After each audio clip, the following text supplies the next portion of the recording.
9470kHz, 9470kHz. 여기는 RBS입니다. 대한민국 헌법 제3조. 대한민국의 영토는 한반도와 그 부속 도서로 한다. 북한에 있는 동포 여러분도 헌법상 대한민국 국민입니다. 혹시 지금 북한을 탈출한 분들 중에 중국 외에 태국, 라오스 등 제3국에 계시다면 대한민국을 국적으로 이야기하십시오. 대한민국, 사우스 코리아라고 이야기하십시오. 그리고 제3국에서 대한민국 대사관을 찾아가시면 됩니다. 대한민국 대사관을 찾아가세요.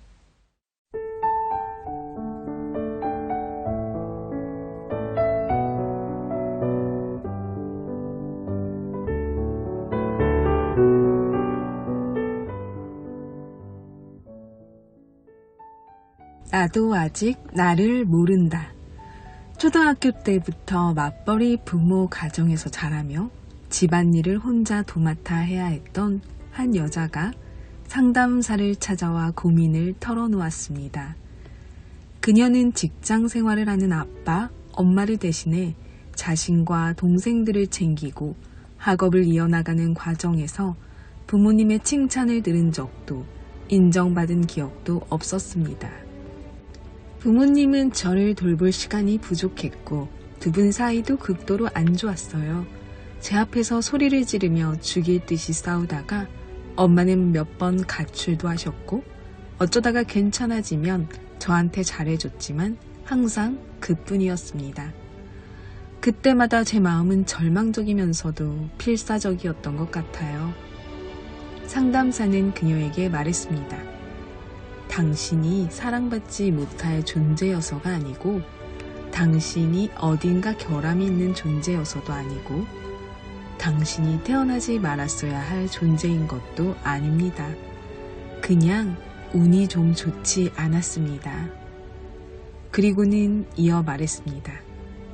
하지만 이젠 이렇게 말해보세요. 그때는 그랬고 지금은 다르다. 지금의 나는 타인과 안정적인 관계를 맺어도 충분할 만큼 적당히 불완전하고 적당히 완전하다. 어쩌면 예전에 그들은 최선을 다했을 것이다. 나는 현재의 나와 나의 사람들을 지키겠다. 이렇게 말해보세요.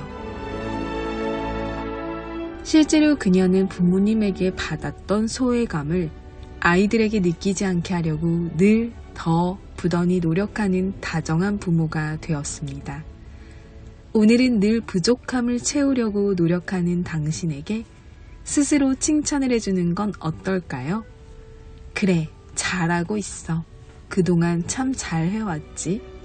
다른 건 몰라도 그건 내가 알지. 어린 시절의 무관심, 상처, 실패 등은 스스로의 뇌와 마음에 큰 상처를 입힙니다. 하지만 과거의 잘못된 과정으로 실패했다고 미래의 삶도 실패여야만 할까요? 가장 용감한 행동은 자신을 위해 생각하고 그것을 외치는 것이다. 큰 소리로.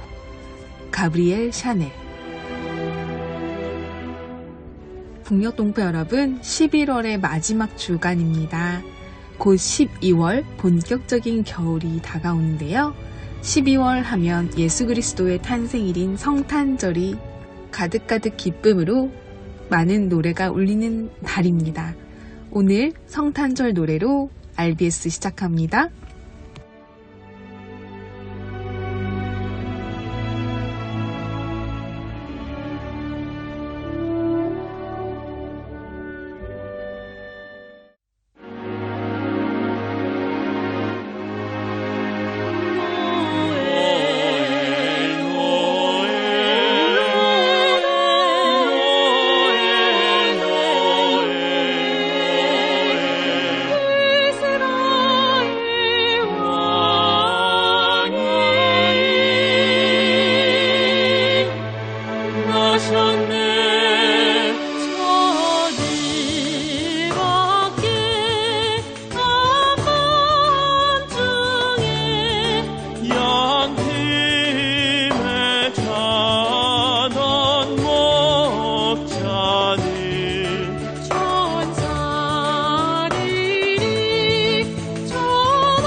북한 종합 날씨 예보입니다. 내일 전 지역 대체로 흐리겠습니다. 새벽부터 평북, 오전부터 평남과 함경도 곳에 따라 비 또는 눈 오겠습니다. 황해도 곳에 따라 비 오겠습니다. 모레는 전 지역 가끔 구름 많다가 오후부터 차차 흐려지겠습니다. 새벽까지 전 지역, 오후부터 함경도, 밤부터 평안도와 황해도 곳에 따라 비 또는 눈 오겠습니다. 글피는 평북과 함북 대체로 흐리고 평남과 함남, 황해도는 가끔 구름 많겠습니다. 평안도와 함경도 곳에 따라 비 또는 눈, 새벽까지 황해도 곳에 따라 비 오겠습니다. 예상 적설량 평안도 1에서 5cm, 함경도 3에서 8cm 되겠습니다. 예상 강수량은 평안도 5에서 20mm, 함경도 5에서 10mm, 황해도 5mm 미만 되겠습니다. 지역별 날씨 예보입니다. 평안남도 평양 내일 흐리고 오후에 한때 비 오겠습니다. 모레는 날씨 맑다가 오후부터 구름 많고 한때 비 오겠습니다. 글피는 날씨 맑다가 구름 많아지겠습니다. 화요일은 구름 많다가 날씨 맑아지겠습니다. 최저기온 영하 2도에서 최고기온 11도까지 오르겠습니다. 평안북도 신의주 내일 흐리고 가끔 비 오다가 오후부터는 구름 많아지겠습니다. 모레는 구름 많고 날씨 흐리겠습니다. 글피는 날씨 맑겠습니다. 화요일도 날씨 맑겠습니다. 최저기온 영하 4도에서 최고기온 11도까지 오르겠습니다. 자성 내일 흐리고 오후에 한때 비 또는 눈 오겠습니다. 모레는 흐리고 비 또는 눈 오겠습니다. 글피는 흐리고 오후에 한때 눈 오겠습니다. 화요일은 날씨 맑겠습니다. 최저기온 영하 10도에서 최고기온 5도까지 오르겠습니다. 황해도 해주 내일 흐리고 오전에 한때 비 오겠습니다. 모레는 구름 많고 날씨 흐리겠습니다. 글피는 날씨 맑다가 구름 많아지겠습니다. 화요일은 날씨 맑겠습니다. 최저기온 4도에서 최고기온 14도까지 오르겠습니다. 개성 내일 흐리고 가끔 비 오겠습니다. 모레는 흐리고 오전에 한때 비 오겠습니다. 글피는 구름 많겠습니다. 화요일은 날씨 맑겠습니다. 최저기온 1도에서 최고기온 12도까지 오르겠습니다. 함경남도 함흥 내일 구름 많고 날씨 흐리겠습니다. 모레는 날씨 맑다가 구름 많아지겠습니다. 글피는 날씨 맑겠습니다. 화요일은 구름 많고 눈 오다가 오후부터 날씨 맑아지겠습니다. 최저기온 영하 2도에서 최고기온 12도까지 오르겠습니다. 해산 내일 날씨 흐리겠습니다. 모레는 날씨 흐리고 오후에 한때 비 또는 눈 오겠습니다. 글피는 날씨 흐리고 한때 눈 오겠습니다. 화요일은 구름 많고 눈 오겠습니다. 최저기온 영하 9도에서 최고기온 4도까지 오르겠습니다. 함경북도 청진 내일 구름 많겠습니다. 모레는 날씨 맑다가 오후부터 흐리고 비 또는 눈 오겠습니다. 글피는 흐리고 비 또는 눈 오겠습니다. 화요일은 구름 많고 눈 오다가 오후부터 날씨 맑아지겠습니다. 최저기온 영하 2도에서 최고기온 11도까지 오르겠습니다. 무산 내일 흐리고 오후에 눈 오겠습니다. 모레는 흐리고 가끔 눈 오겠습니다. 글피는 흐리고 구름 많겠습니다. 화요일은 구름 많고 눈 오겠습니다. 최저기온 영하 15도에서 최고기온 0도까지 오르겠습니다. 바다 날씨 예보입니다. 동해 북부 앞바다 내일 구름 많고 날씨 흐리겠습니다. 모레는 날씨 맑다가 오후부터 구름 많고 한때 비 또는 눈 오겠습니다. 글피는 구름 많고 한때 비 또는 눈 오겠습니다. 화요일은 흐리고 눈 오겠습니다. 동해 북부 먼바다. 내일 흐리고 한때 비 또는 눈 오겠습니다. 모레는 구름 많고 한때 비 또는 눈 오겠습니다. 글피는 흐리고 한때 비 또는 눈 오겠습니다. 화요일은 흐리고 눈 오겠습니다. 파고는 앞바다 0.5에서 1.5m, 먼바다 1에서 2.5m 되겠습니다. 서해 북부 앞바다와 먼바다. 내일 흐리고 한때 비 오겠습니다. 모레는 날씨 맑다가 오후부터 구름 많고 한때 비 오겠습니다. 글피는 날씨 맑다가 구름 많아지겠습니다. 화요일은 구름 많겠습니다. 파고는 앞바다와 먼바다 1에서 2m 정도 되겠습니다. 오늘의 말씀. 내 마음을 다하고 목숨을 다하고 뜻을 다하고 힘을 다하여 내 마음을 다하고 목숨을 다하고 뜻을 다하고 힘을 다하여 주 너의 하나님을 사랑하라 하신 것이요. 주 너의 하나님을 사랑하라 하신 것이요. 내 마음을 다하고 목숨을 다하고 뜻을 다하고 힘을 다하여 주 너의 하나님을 사랑하라 하신 것이요. 마가복음 12장 30절 말씀. 아멘. 이상 날씨였습니다.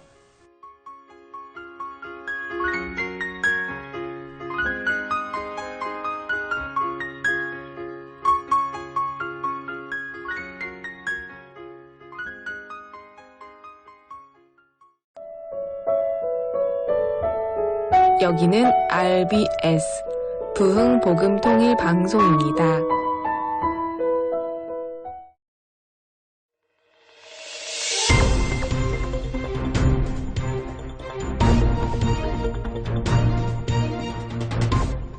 오늘은 북한이 들려주지 않는 한반도 소식을 전해드립니다.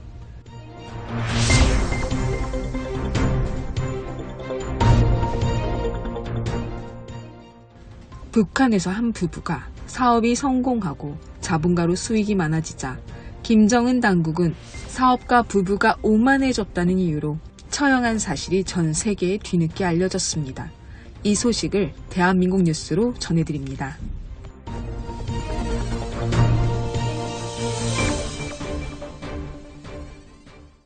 북한에서 한 부부가 사업이 성공하고 오만해졌다는 이유로 처형당한 사실이 뒤늦게 알려졌습니다. 데일리메일은 현지 시간 18일 북한에서 개인 사업을 운영한 부부가 사업이 잘 되자 오만해지고 반공화 국적이 됐다는 이유로 처형당했다고 보도했습니다. 처형당한 부부는 50대로 알려졌는데 전기자전거와 오토바이 부품, 일반 자전거를 판매 수리되어 하는 개인 사업을 운영하며 평양 사동구역 조선직업총동맹 중앙위원회에도 정식으로 등록한 상태였습니다. 그러나 부업으로 상당한 이익을 챙기면서 지역사회에서 큰손으로 불리자 일부 주민들은 이들 부부에게 불만을 품게 된 것으로 전해졌습니다. 상품 가격이 높고 품질이 불만스러우며 부부의 태도가 오만하다는 이유로 이에 당국은 8월 초 부부를 체포했고 공동신문 후 9월 초 사형을 선고했습니다. 이 부부의 처형식은 주민 200여 명이 지켜보는 가운데 야외 공간에서 집행된 것으로 알려졌는데 한 소식통은 당시 처형 광경에 대해 시장 운영자, 노점 운영자 등 모든 관리자가 참석해야 했기 때문에 주민 200여 명이 모였다고 밝혔습니다. 이어 부모들이 어린아이를 맡길 곳이 없어서 처형식에 데려오기도 했고 지나가던 중학생도 참관했다고 덧붙였습니다. 소식통은 외국과 협력하더라도 북한 내부 규율에는 예외가 없다는 메시지를 전달하기 위한 것이라며 국가가 허용하는 범위를 넘어선 민간 사업을 막기 위한 시도의 일환이라고 전했습니다. 이어 이번 사건 이후 모든 사업가는 우리도 언제 잡힐지 모른다는 두려움에 떨고 있다고 덧붙였습니다.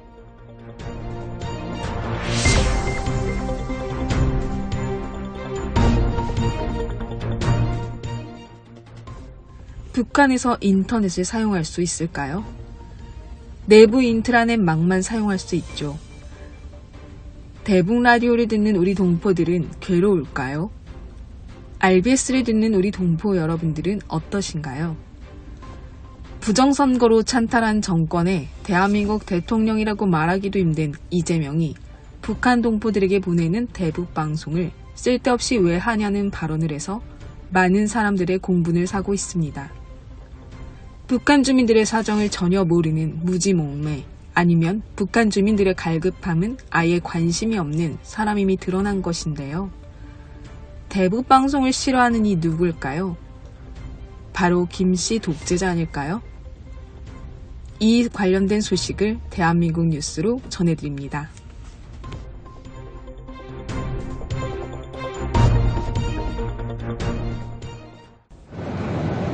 중동과 아프리카 4개국을 순방 중인 이재명 대통령이 기내 간담회에서 북한과의 관계 개선과 관련한 질문에 답하며 대북 방송을 중단한 이유를 설명합니다.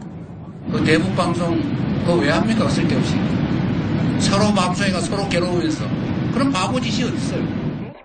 이재명 정부는 출범 직후인 지난 6월 군의 대북 확성기 방송 중단에 이어 7월에는 국가정보원의 라디오와 TV 방송까지 전면 중지했는데 이 대통령은 북한 주민들도 인터넷을 보면 다 안다는 취지로 설명했습니다.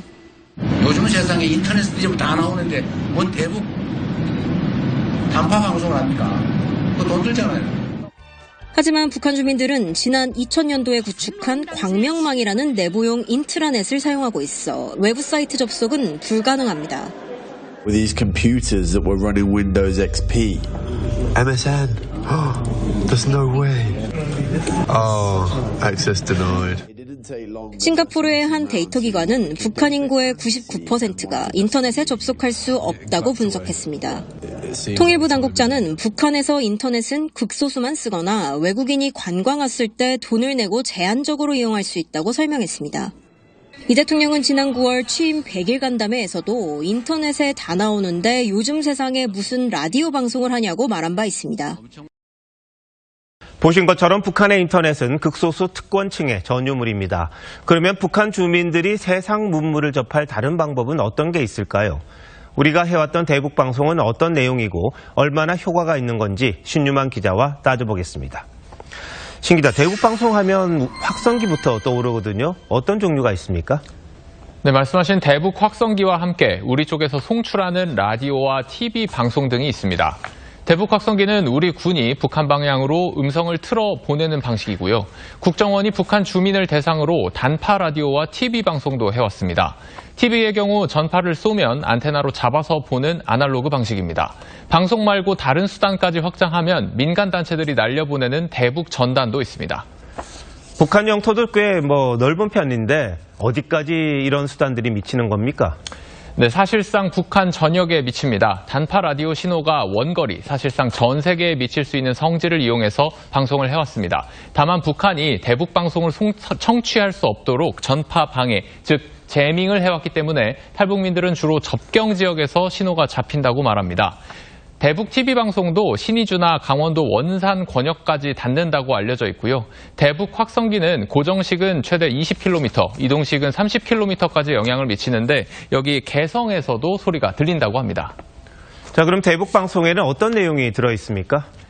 네, 탈북해서 대한민국에 정착한 사람들의 이야기, 또 대중가요나 최신 풍습 등을 알려준다고 합니다. 탈북민들에 따르면 통제사회에 살다가 자유로운 삶, 우리나라 K컬처 소식 같은 걸 들으면 설레고 감동적이라고 하는데요.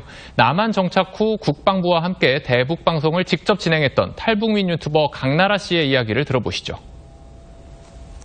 북한 주민들은 발라드를 되게 좋아합니다. 이선이라든지 백지영이라든지 이런 가수들의 노래들을 위주로 틀어줬던 것 같아요. 한국에서 가장 유행하는 것들 알려드리고 MG가 뭐냐면요. 이런 것도. 대북 방송 역할이 분명히 있는 것 같은데요. 이재명 대통령은 중단해도 문제 없다고 그랬잖아요. 지금 상황도 괜찮은 겁니까? 네, 이재명 정부는 대통령 취임 일주일 만인 지난 6월 대북 확성기 방송을 중단하고 순차적으로 확성기도 철거했습니다. 우리 군의 자유의 소리 라디오 방송은 지난 9월 1일부터, 노무현 문재인 정부 때도 유지했던 국정원 라디오와 TV 방송도 7월부터 송출을 중단한 것으로 알려졌습니다. 대북전단 금지법이 2023년 헌재에서 표현의 자유를 억압한다는 이유로 위헌 판결을 받자 민주당은 최근 통제공역에서 무인 기구를 날리는 것을 금지하는 항공안전법 개정안을 발의했고 법안은 현재 법사위를 통과한 상태입니다. 북한의 소식을 전할 방법들이 하나둘 지금 사라지고 있는 것 같은데 안 그래도 소식을 알 수 없는 북한 주민들 더 고립되는 게 아닌가 그런 우려도 드네요.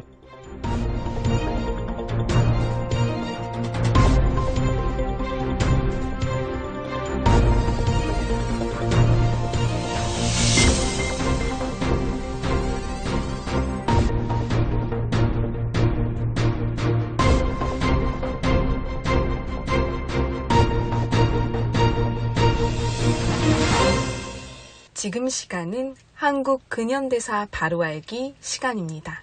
오늘은 제8강 질병의 멍에를 끊고 조선을 자유케 하다. 함께 듣겠습니다. 에비슨 선교사는 자기 같은 외국인 의사 몇 명만으로 조선 의료를 책임질 수 없다는 사실을 깨달았습니다. 결국은 조선인 의사들이 조선인을 돌보아야 하기 때문에 더 많은 의사를 교육시켜 배출하는 일이 시급하다고 생각했죠. 그는 조선인 의학생들을 가르치기 위해 한글로 된 해부학 교과서가 필요하다는 것을 절감했습니다. 에비슨 선교사는 열정을 다해 해부학 책을 번역했지만 원고가 사라지거나 불에 타는 좌절을 맛보아야 했습니다.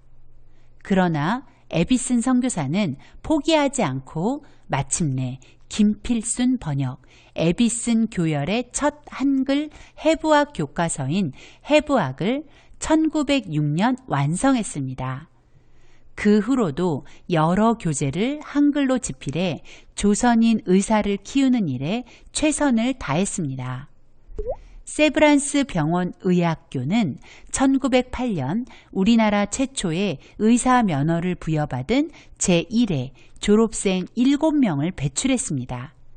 1909년 학교 이름을 세브란스 의학교로 개칭하였고 1913년에는 서울에 있던 각 선교 교파가 공동으로 세브란스에 지원하게 되면서 학교 이름을 세브란스 연합의학교로 바꾸었습니다. 1917년에는 전문학교 규칙에 따라 세브란스 연합의학전문학교로 인가되었습니다. 당시 일제에 의해 운영되던 관립의료기관이나 학교와는 달리 세브란스는 유일하게 조선인을 위한 병원이자 의학교육기관이었습니다. 일제 말기에 학교의 이름이 아사히 의학전문학교로 바뀌는 어려움을 겪기도 하였으나 해방과 함께 세브란스 의과대학으로 재탄생하였고 1957년 세브란스 의과대학과 연희대학이 하나가 되면서 연세대학교가 탄생하게 되었습니다. 에비슨 선교사는 자신의 뒤를 이을 세브란스 의학전문학교의 두 번째 교장으로 조선 사람 오긍선을 지명했습니다. 세브란스의 다른 외국인 선교사들은 이 결정에 대해 적지 않게 반발했지만 에비스는 자신의 뜻을 굽히지 않았다고 합니다. 그가 이런 결정을 내린 이유는 조선 사람을 존중하는 마음이 있었기 때문입니다. 에비슨 선교사는 선교사들은 언젠가 떠날 사람이고 결국은 조선 사람이 이 모든 일을 맡아야 한다. 그들은 충분히 우수하며 그 모든 일을 맡는데 전혀 부족하지 않다고 믿었습니다.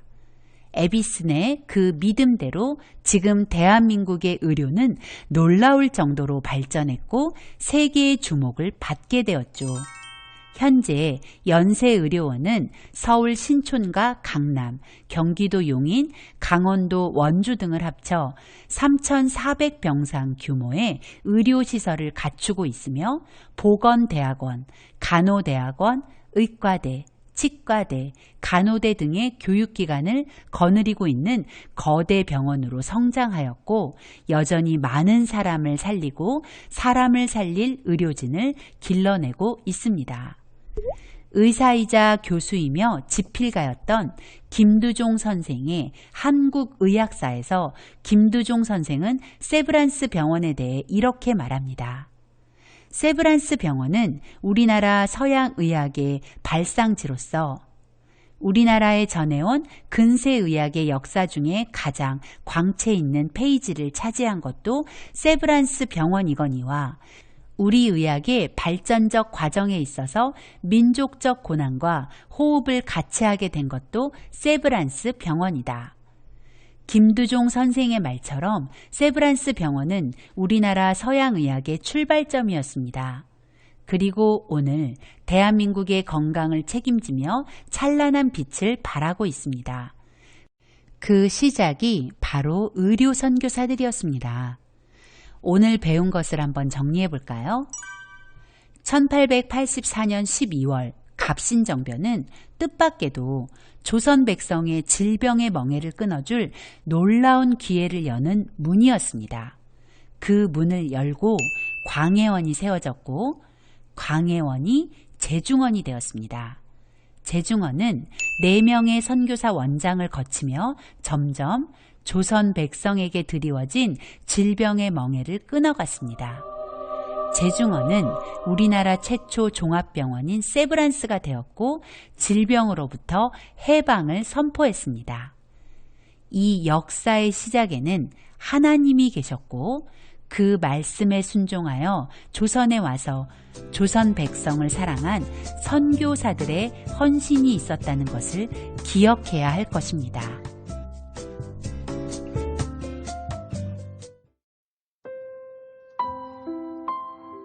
북녘 동포 여러분, 주님 안에서 정말 많이 사랑합니다.